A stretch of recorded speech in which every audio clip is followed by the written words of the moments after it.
It's the end of the day with Ray. Hello, my friends. Hey, we're going to jump on the Sharp Interactive board. I want to go through my experience at the Roadshow, the Sharp Roadshow in Philadelphia. Sharp had a 5-city roadshow. It ended in Philadelphia. It was last week. I was there. And folks, what an amazing event.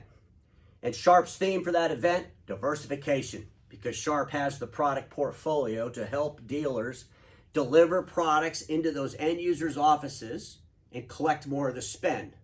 Because we all know the core deliverable of print, its supplies, and its services, well, it's fading. It's fading fast. And the dealerships have to diversify. Some of these dealerships are 30, 40 years old, 50 years old. And in order for them to maintain that continuous relevance with those end users, they have to deliver relevant products and services to those end users. In order for OEMs to remain relevant in our ever-changing world, they're going to have to add products to their portfolio that allow them to remain relevant with the end users they service and support. So folks, it was an interesting time. I learned a lot. It was great to be able to talk to the Sharp executives and talk to those dealer owners and their salespeople and their service people. Because folks, everybody has the same mission. And that mission is to make sure that we maintain a continuous relevance. It's not about saving the print industry. It's about what are we going to do to deliver products and services to end users that keep those end users excited. And I truly believe that Sharp has that product portfolio to do just that. So let's jump on the Sharp Interactive board. I put some slides together and I want to share some thoughts with you. You know, when I think of Sharp, I think of Foxconn. Foxconn, $175 billion corporation, bought Sharp a few years ago. Sharp's about $22 billion in total revenue. Foxconn's looking at Sharp as a great investment. Sharp has great capabilities in the consumer market with all their appliances business. And Sharp has great capabilities in the B2B market, selling businesses, products, and services. And Foxconn realizes that. And at the end of the day, I've been telling people for a long time, especially in the print space, you better start looking at Sharp a little more serious because they're a major contender in our space.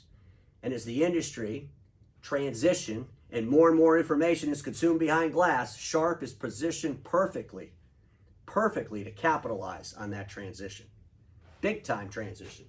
A while back, Sharp bought Dynabook. Dynabook was the old Toshiba notebook business. And folks, that Dynabook is doing amazing things. I have a slide in here I'm going to show you where you could capitalize on Dynabook in ways that I don't think any of you are even imagining. And folks, here's the reality. All my dealer friends, whether you're a Sharp dealer or not, you can sell that Dynabook. And you need to reach out to those folks at Dynabook and talk to them because they have a product that's very, very unique. And there's some capabilities around that product. And there's a marketplace that needs that product that I don't think a lot of people are paying attention to. And I'm going to share that with you in today's episode. But folks, I do want to talk about this really quick, and I want to give Sharp a big old round of applause, if you will. But they navigated this supply chain crisis better than any other OEM in our space. And I put this down here that Sharp delivered products while many others delivered excuses. And I didn't say that to dig the others because, look, we were in a global pandemic, and it was a terrible time for our industry. There's no doubt about it. It was a terrible time for all industries, no doubt about it. But Sharp was able to deliver products better and more than any other OEM in our space. And they should be applauded for that. And, did they have a better team? Did they have a better science around it? What advantages did they have? I mean, one day this will be a report that folks might read in college. How Sharp, the printer OEM, was able to deliver products to dealers better than any other OEM. But they were, and they should be commended for that. Because at the end of the day, dealers out there needed product to keep their businesses going, and Sharp did a great job with that. And again, I think they deserve a big round of applause. But I want to talk about this slide because, we all know the OEMs hate to have inventory. Sharp right now is sitting on 1.81 months worth of inventory. That's a huge number for an OEM to be sitting on.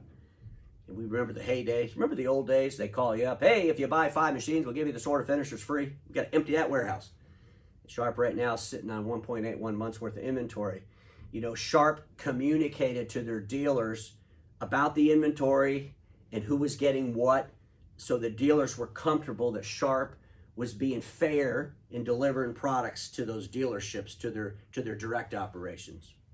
It was about a year ago I was at a BTA meeting, And at that BTA meeting, they had a panel of OEM leaders. As a matter of fact, Mike was one of those leaders on stage. And I asked a question to those leaders. I said, hey, if a major dealer came to you and said, I'll buy 5 or 6 or 7 or 10 semi-loads worth of product, sell it to me right now, I'll give you a check, would you do it? And all of those leaders said no, they wouldn't do that, because if they did that, that would bastardize their distribution. It wouldn't be fair to their whole distribution network.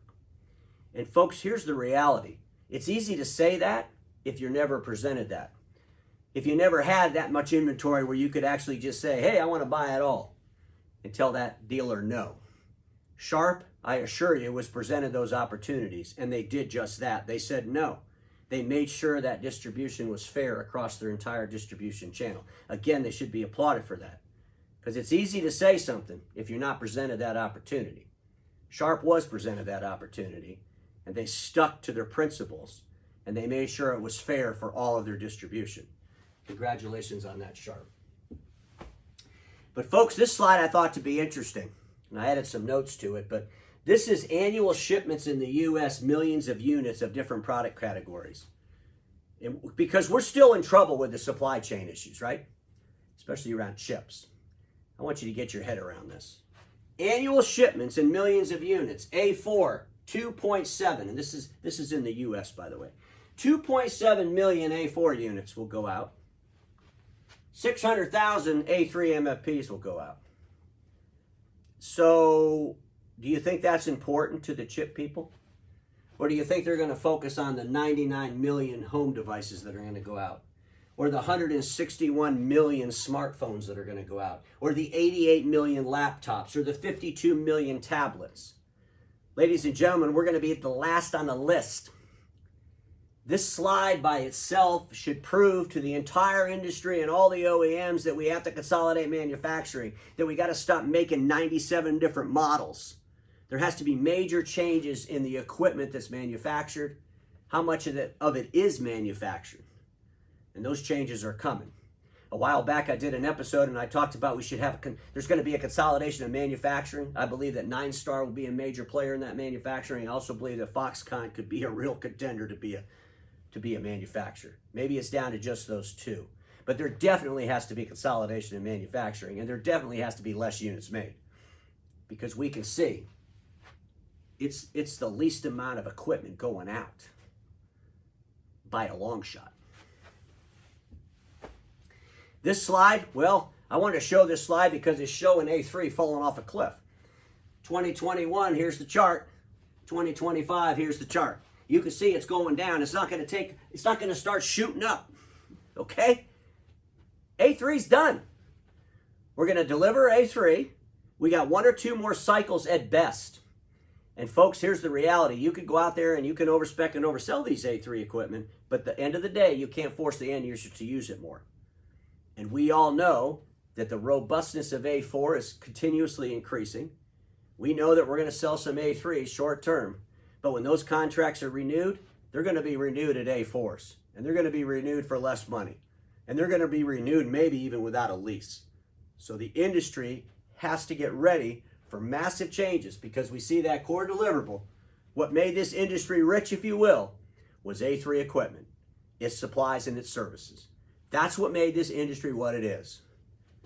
And if we look at this, we all have to be saying to ourselves, holy smokes, we better get into something else. We better diversify. We better figure out how we're going to get more money out of those offices.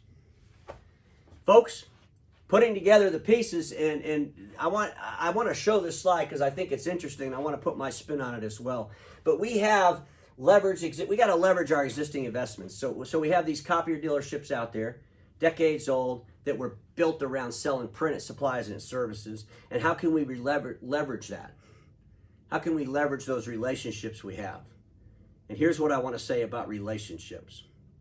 You can be the vendor with the greatest relationships in the world. You could be the dealer with the greatest relationships in the world. And you will lose to the innovator who delivers that end user a better experience. People don't buy relationships, they buy outcomes. The means to that desired outcome is the experience. And they are valuing that experience way more than they're valuing a relationship. That's hard for a lot of people to hear. especially those sales engines that were built back in the 80s and the 90s and the 2000s. Look, relationships are important. And when you move upstream in the accounts and you go after more sophisticated customers, those relationships are really, really valuable. But there's a lot of customers that are buying things today in the marketplace to achieve a desired outcome. And they're basing that off the experience and then the relationship. They want a great experience. And I believe wholeheartedly that customer experience is determined in the intersection between the digital and physical world.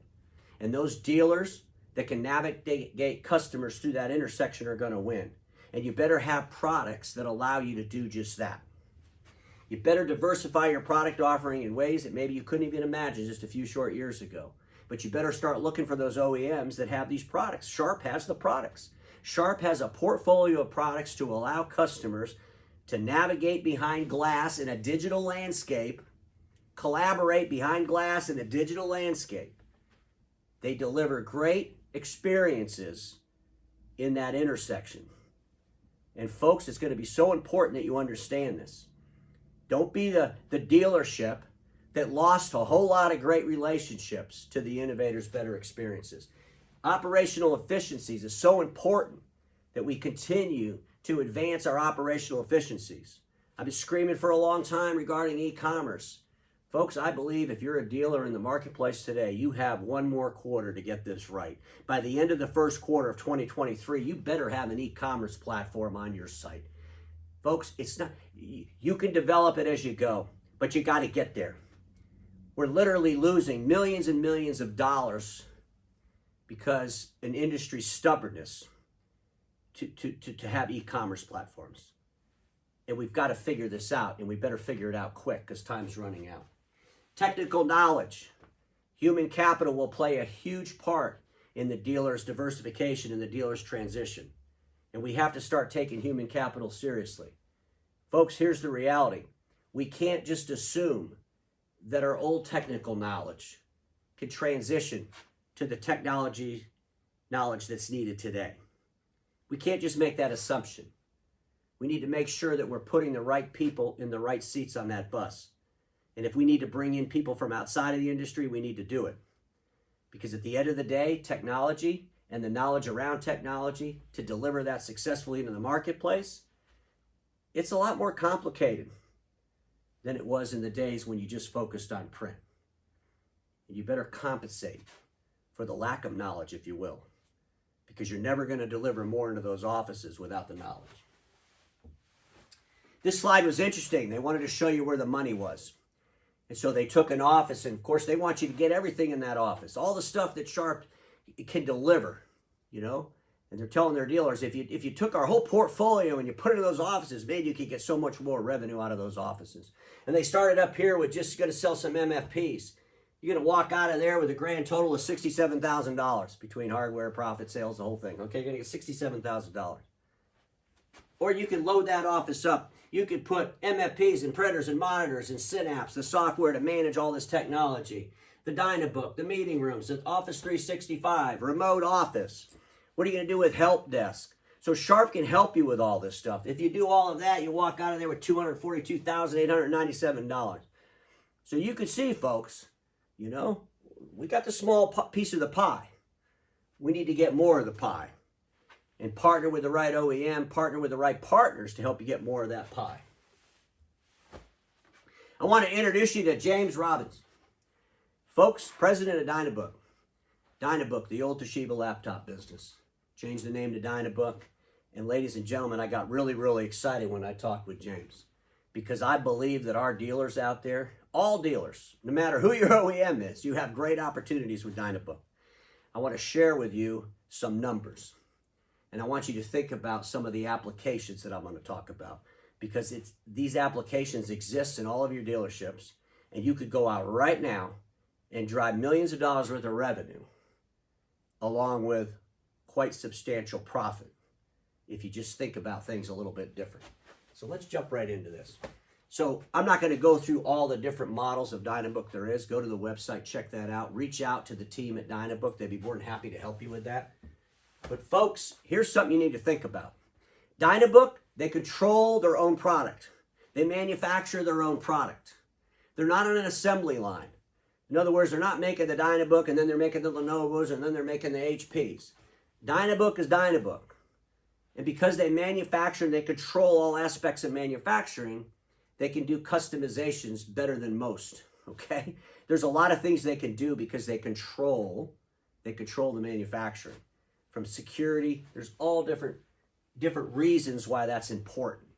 And this is why all the dealers out there really need to start studying Dynabook and really digging into this, because I think you're going to see something here that creates tremendous opportunity. But I wanted to put this slide together and I want to show you some math. This was a 26,000 laptop placement in a school district. And folks, let's just, they had to put some bags in there. They had to give some service to that whole thing. But here's the reality. It turned out to $12,342,000 in revenue. And it had a profit of $1,238,900. So I wanted to take those numbers and do some math around print. In order to generate $1,238,900 in print revenue at a penny a page, it's 125 million pages. And by the way, that would just be the revenue. That wouldn't be the profit. Think about that. 125 million pages to generate that'd be 1,250,000. But you see the math, right? Think about this, ladies and gentlemen. 26,000 students got the laptops. A school district with 26,000 students, years ago they were running about 10 copies per day per kid. I'm thinking they're doing about 8 today. If you do the math on that, for 180 days of a school year, 26,000 students, 8 copies a day, that's 37,440,000 pages in that school district on an annual basis. That would generate $299,520 at 0.008. Again, that's revenue, that's not profit. How many machines would it take to put in a school district with 26,000 students? 200? How many service calls? How many, think about it, going back and forth with parts, stock and toner on shelves, all the stuff that goes with print. Think about it. Think about your DCA tool didn't work right. So now you got to go collect meters. Folks, the bottom line is we know to manage a school district with 26,000 students around print is a whole lot of work. It's a whole lot more work than managing 26,000 laptops. A whole lot more work. And folks, when you got great warranties on the laptops, there's programs in place for swapping them out. This is a fantastic opportunity to talk to education. In my next slide, I'm going to share with you why the opportunity is so real and valid. So, we all know about a decade ago, schools started buying the Chromebook. And folks, I made some notes over here. Isn't Google Chromebook the shutters on the window to the knowledge needed to work in the world? I want you to think about that. We got students that have grown up on Chromebooks. They go out to apply for a job. On the application, do you understand Microsoft? Do you understand Excel? What's your proficiency with Microsoft? No, I know Google Chrome. Ladies and gentlemen, this is kind of a problem. When I think about Windows, knowledge opens the window to a world of opportunity. Microsoft, you're more than welcome to use that slogan. Knowledge opens the window to a world of opportunity. Ladies and gentlemen, there's a lot of school districts out there that are starting to rethink the Chromebook philosophy. Because the applications to work in the school district itself, you need to be Microsoft proficient. And the students are growing up without that proficiency. And a lot of educational institutions are starting to think, maybe we should have thought a little bit harder about this. You see, time always tells. So I strongly suggest that all my friends start talking to the school districts out there. Start talking to them about their Chromebook program. Start talking to them about, do you feel like that's holding any of your students back? Ask those school districts for their applications and then point out to them, it's funny that you're asking to have a Microsoft proficiency, but yet all the students that graduate from your school, they were on Chromebook, so they can't even apply to work here. Folks, this is a reality. This is a reality. And notebooks are going to be more prevalent in society. Every single day, people consume more information behind glass. So it's a great product. We show you some math. You need to go out there and capitalize on that. Folks, I could do a whole separate episode on the NEC and the Sharp relationship and all this interactive technology. And we all know they have massive amounts of this stuff. Again, reach out to Sharp and talk to them about that. I'm going to do some more episodes on some of this stuff because I was amazed at how much more technology they had than I really thought. And then when you start learning how that technology can be used to have end users that you service and support have better experiences, it gets exciting.